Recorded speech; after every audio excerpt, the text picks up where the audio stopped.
Hey, welcome back again to new video. This is Sampath. You're watching Sampath Samfx YouTube channel, and this is me 11x of the Poco F3 of the Redmi K40 custom ROM reviews. Back with another video, guys. This is simple PixelOS, but this is a fan edition, guys. You guys can see here. This is the settings panel, and this is the home screen. These are the quick settings toggles. What we can get here in the edit section, there are some other options, as you can check out here. And here you will get app active status, and this is the power menu, and these are the apps I am using currently. And dialer, you get simple Google dialer. Let me increase the volume. Yeah, this is how the volume panel looks like. Direct video call feature has been given, and if I go back here into settings, there is a call recording, but it will announce that other person you are recording the call.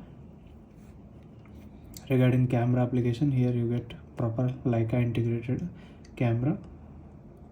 Into the photo mode, you get all these options. This is old Leica, guys, not a HyperOS build kind of things, and these all getting downloaded, but all options are been given here. In the video, you get up to 4K 60. That's fine in my opinion. Everything is working well. If you want to use Gcam port, you can use that.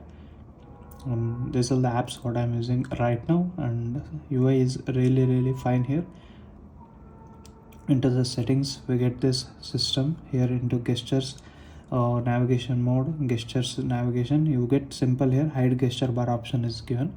If you don't want that, you can disable that. Apart from that, one-handed mode, that's also working fine. As you can see, some show notification and one-handed mode shortcut, if you want that, you can add them from here. And double tap to check the phone, swipe to 3 fingers screenshot, double tap to lock is not working. Into the quick settings, it is working, and this is how the double tap to wake. Again, if you press and hold here, and this is the face unlocking speed here. This is the gesture settings what we get in the basic Pixel OS here. Security and privacy, again you get both face unlock and fingerprint unlock, and there is no app lock here. Let's check out the fingerprint unlock first. As you can see, it's quite fast to unlock your smartphone using these two, and even the face unlock, let me check out. As you can see, it's very quick to unlock your smartphone using face and fingerprint unlock. Now moving back again here into the settings, you get accessibility menu. There are plenty of options. You should go through these things, but my favorite is this accessibility menu. Got it. Without actually using the physical volume buttons, you can actually increase or decrease it. As you can see, even without toggling this notification here, you can actually turn the brightness on and off, I mean increase or decrease. Other options you can check out. Flash notifications is the new options. Hearing devices, audio adjustment, those are the things you get it. Check it out. Wallpapers and style, again lock screen, you get these customizations. That's the Android 14 style what you can get here. Into the home screen, into more wallpapers, you get all the pre-installed wallpapers. AI wallpaper also available. You can generate the wallpaper. Emoji workshop also available. Themed icons and app grid up to 5x5 is given here. And into the display, again you get some options here. Dark theme, it's pitch black condition, use black theme is available. As you can see, this how it's look like in the dark theme. Once you enable that pitch black, use black theme, then it will be available, guys. I'll disable right now. And night light feature is also available. You can even adjust the intensity of it. Colors, you get plenty of options. Keep it whatever you like it.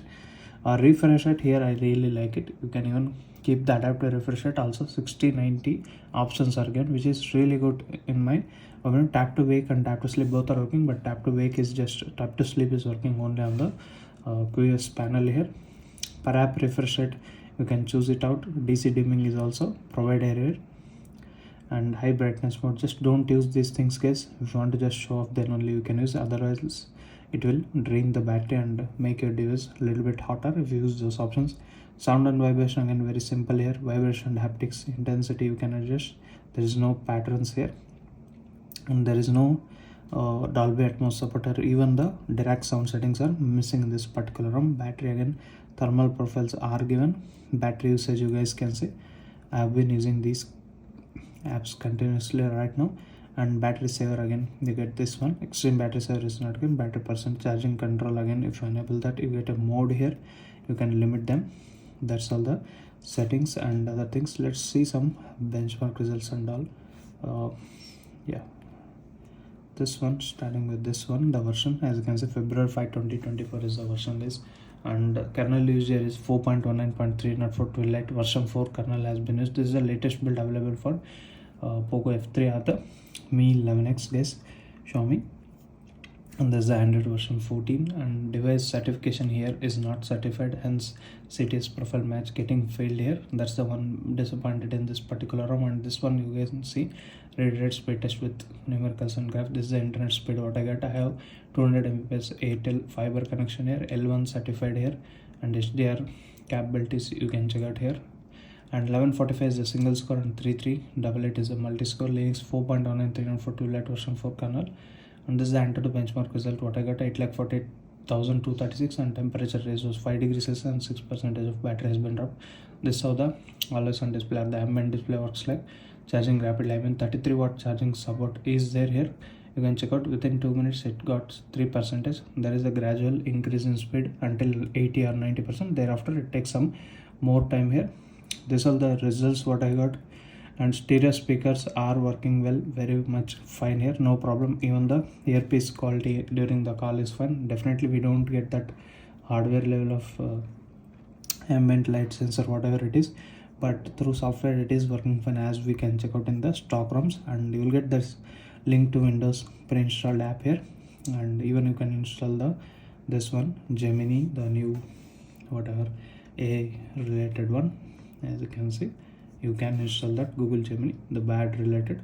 And these are the things what I have observed in this particular ROM guys. If you have any specific questions, you can comment down in the comment section. Let's see BGMI how it handles and end of this video.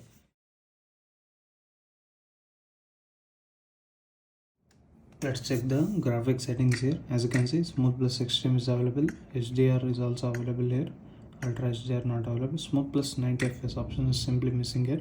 To enable that, you should use any GFX tool or else you can use Magix models. But by default, if you want that, you can check out other ROMs. There are plenty of ROMs available with 90 fps support. But here it's smooth with 60 fps. It is fine actually.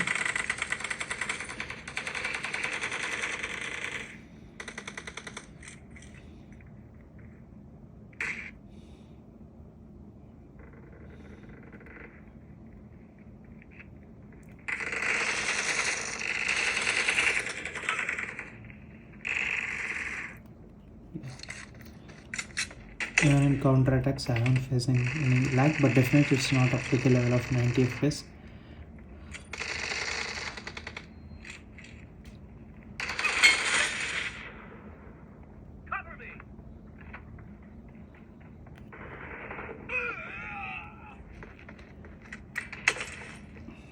And if you're a gyro player, in controllings and all, and internet connectivity also makes huge difference in gameplay guys. And also you should be skillful enough to play well, and even in classic matches the experience will be different.